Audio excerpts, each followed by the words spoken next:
Public transportation is a convenient and eco-friendly way to get from one spot to the next, and a lot of people use it for this purpose.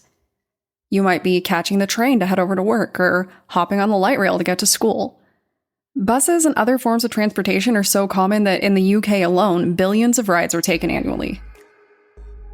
While these mediums of transportation are common and convenient, there is something else that comes with them: the public. And that is where everything can go wrong.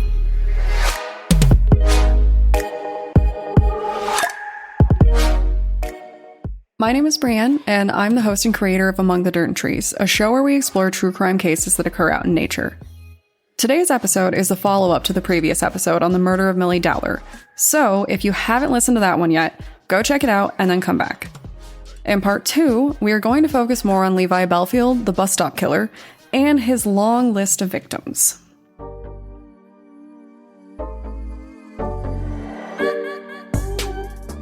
I do want to be upfront in saying that the rest of the cases aren't necessarily the most nature-driven crimes. Not every victim was found in a forest, but every victim was attacked outside, and it just didn't feel right to only focus on Millie when she is one of the many victims of this killer. Before we dive into the case and this deranged killer too much, I also want to say that this is probably the most expansive case that I've covered to date. Not only in terms of the crimes, but in terms of what is known about the killer. While I've been researching and learning more, I've realized that there's always something else to learn with this one. Even though there's this obvious and seemingly never-ending list of people that Bellfield has harmed, assaulted, killed, and just plain wronged, I'm still just surprised by how much shocking information there is available surrounding him, and I don't think that's an accident. As we go along, I'm pretty sure you'll see why. In the last episode, we discussed Millie Dowler, who was chronologically the first official victim of the bus stop killer. Millie was 13 when she disappeared and was ultimately found murdered several months later. But Millie wasn't the only victim. In fact, police don't believe that she was the first victim either. She's just the oldest crime that Bellfield has been formally charged for to date. With serial killers, there are a few common themes that we tend to see. The first is that serial killers tend to have a type. There are always exceptions to every rule, but with people who routinely target people for a specific kind of crime, there tends to be a few common traits that are shared among them. With the bus stop killer, there were two shared traits with the people that he attacked. They were almost entirely women, and most of them were fairly young. Then there was a third trait, which didn't present every time, but did earn him the title of the bus stop killer. Bellfield had a tendency to scope out and target young women who were using public transit. If you were to pull a group of women into a room and ask them if they have ever been catcalled or hit on publicly, pretty much every hand in that room is going to go up. And the rest of the women probably just never leave home without headphones on, so. As a society, we're just now taking the time to look at catcalling and what a horrible and common practice it is, particularly for young women. Like most women, I have countless stories about men being predatory or just plain creepy in public spaces. Whether it was the guy who made a bunch of inappropriate remarks towards a friend and I in 8th grade because we were playing in the sprinklers on our way to the grocery store, or the time that I was on a work call and a client said that I, quote, sound like I treat my husband real nice because of my voice, which was not only weird, but just extra ridiculous because I was obviously using my customer service voice, which anyone will tell you sounds absolutely nothing like me. Regardless, the fact is that some people are just inappropriate people, and they tend to be pretty vocal about it. In life, we think that they're just jerks or idiots, but some of them are really bad. And unfortunately, those people tend to target kids. When you're growing up, your approach to handling these situations tends to evolve. As a young girl, I remember running with my friends or yelling things like creep before taking off. Later, we would giggle about it, completely unaware of what we might have dodged, but reading about the bus stop killer certainly painted those memories in an even darker light.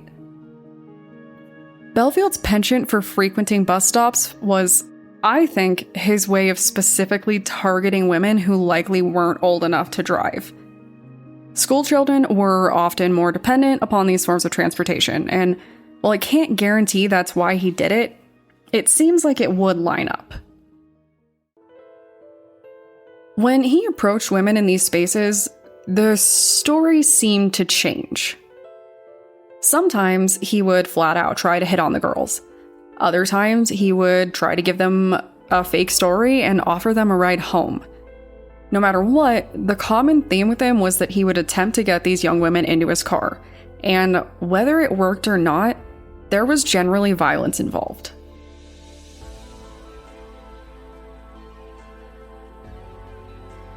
In the last episode, we talked about how Bellfield attempted to abduct another little girl only a few weeks after he killed Millie Dowler. And as I learned more, I realized how lucky that little girl was to escape the situation unharmed. When Kate Sheedy was 18 years old, she was walking down the street from the bus stop after a night out with her friends. As she walked, she noticed a car that was idling up ahead. Seeing a car with its lights off sitting on the side of the road when you're walking home alone in the dark is enough to give anyone room for pause, but Kate was really smart. She saw this obvious threat and she crossed the street to put distance between them. Most women are no strangers to this move. If there is a guy walking down the street and he gives off weird vibes, you cross the street. And while sometimes those guys will yell or get mad, sometimes something much worse happens. Sometimes that anger turns into rage and they decide to take action. Kate actively thwarted Bellfield's alleged abduction attempt, and that made him very angry. Walking alone at night is scary enough without seeing a person in a blacked out car, and I have no doubt that she was thoroughly worried about the situation. If I was in that situation, I would definitely be wary of what might happen, but I highly doubt that in any of Kate's fear, she considered being run over. That's what happened to her. Kate was, if nothing else, lucky to escape with her life. She didn't die from the attack, but she did end up hospitalized for weeks and then had to find her own path to recovery beyond that. The good news is that she was also able to find some form of justice 4 years later when she offered up evidence in the case against him. In 2003, only a year after Millie was attacked and killed, a 19-year-old Marcia McDonald was also attacked. Like the others, she had spent time out with her friends and then she took the bus home. Shortly after leaving the bus stop, she was violently attacked by Bellfield. He hit her over the head repeatedly and ultimately she died in the hospital a couple of days after the attack. They didn't find him at the time, but 2 years after she was attacked, Bellfield struck again. This time, his victim was 22-year-old Amélie Delagrange. Amélie was a French student who was spending time visiting the UK when she was attacked. As you might have guessed, she rode the bus. At some point, she got off, and that was when he attacked, which would ultimately result in her death. Amélie's attack was nearly identical to Marcia's, and this would, in the end, help police to find him.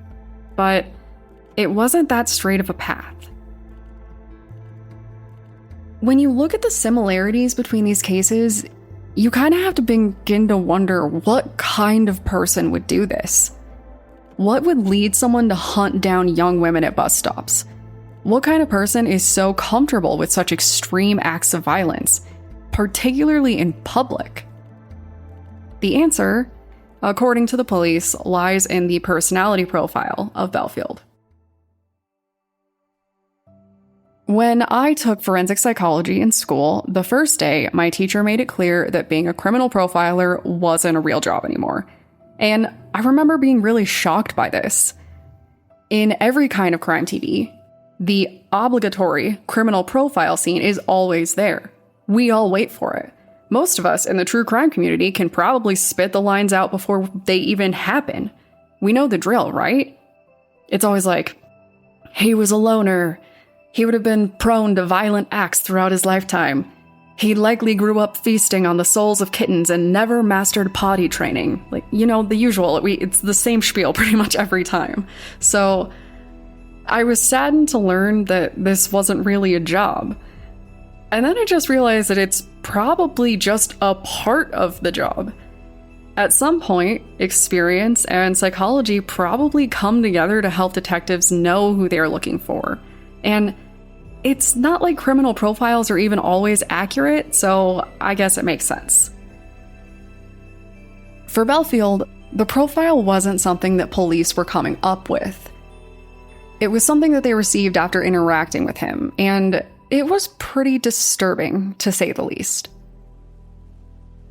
From what the police have said, as well as the quotes offered up by Bellfield publicly, it's pretty obvious that he has a very serious ego problem.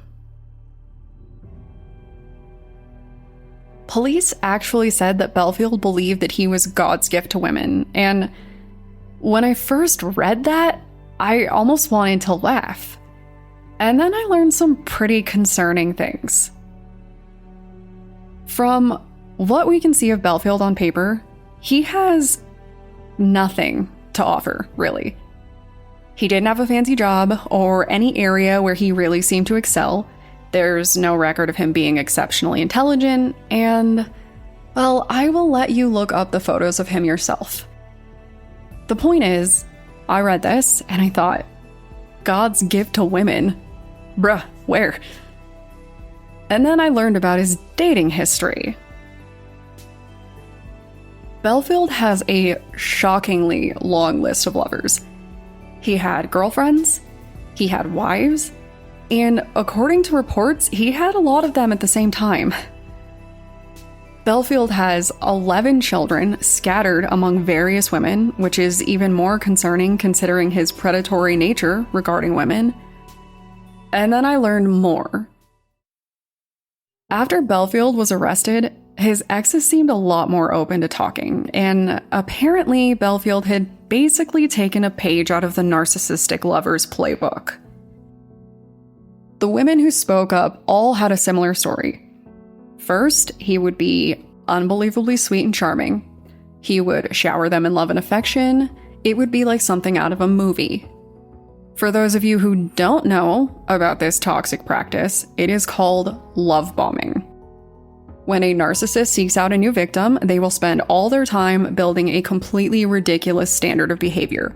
They will be kind and loving, doting and compassionate, and for a while, the victim will be soaking up all of this artificial love, thinking that they found the person that they're meant to be with. And then everything changes. Once Bellfield was done building that sense of love and trust, he would flip the switch. Suddenly, he would be angry and mean and violent. His exes reported being beaten, raped, and completely controlled by him. And one of them even believed that he repeatedly used her to practice his attacks on women on the street. Now, nothing on this planet will help any of us to understand how a man could do this, but behaviors and criminal patterns can be pretty telling. The psychiatric definition of narcissistic personality disorder is a personality disorder characterized by an exaggerated sense of self-importance, a need for admiration, and a lack of empathy for other people. And that is really easy to see in Bellfield. Following a few interviews, police came to believe that they found Bellfield's motive for choosing his victims. When he went out to hit on random young women near bus stops, he would wait for one of them to decline him. And that was when he would attack. According to police, Bellfield wasn't just attacking these women. He was getting revenge on them for daring to deny him. And that was what they believe fueled his violent attacks. Entitlement, particularly where violent individuals are involved, is a very scary, and in this case, downright delusional problem. Bellfield was so upset by these young women failing to see just how amazing he was that he would kill them for even daring to imply it. As if all of this isn't bad enough, this isn't even considered the full extent of Bellfield's crimes. He was a thief, he once assaulted a police officer, and he was considered a primary suspect in the murder of his childhood girlfriend. I don't know about you, but I am definitely team he did it on that one. From what I can tell, Bellfield's entire life was crime. He made a full-time job out of terrorizing people. In fact, he even used his primary job for crime. Professionally, Bellfield was a car clamper. You know those yellow things that get put on your tire if you're illegally parked? Yeah, I always assumed that it was cops that did that, and apparently they are not the only ones. As a car clamper, he had the ability to immobilize cars, so in his free time, he and a bunch of his criminal friends would drive around and clamp legally parked cars, then attempt to blackmail the drivers to get money out of them. And it worked. His criminal behavior with this group of friends didn't even stop there. He was also investigated for being a part of a ring of pedophiles who would target young women in difficult circumstances and sexually assault them, sometimes using date rape drugs. It is believed that he and his gang of criminals were grooming young women with intent to exploit and traffic them later. Everything that he did in his lifetime was just horrible. That's really what it comes down to. The only good news that has come from the case, aside from Bellfield being caught, is the fact that he will never be able to be free again. Based on his sentencing, he will live and die in prison. But with this case, it isn't quite the happy ending that you would expect. While in prison, Bellfield was attacked by another prisoner. And I read that and I said, great. Yeah, that sounds about right.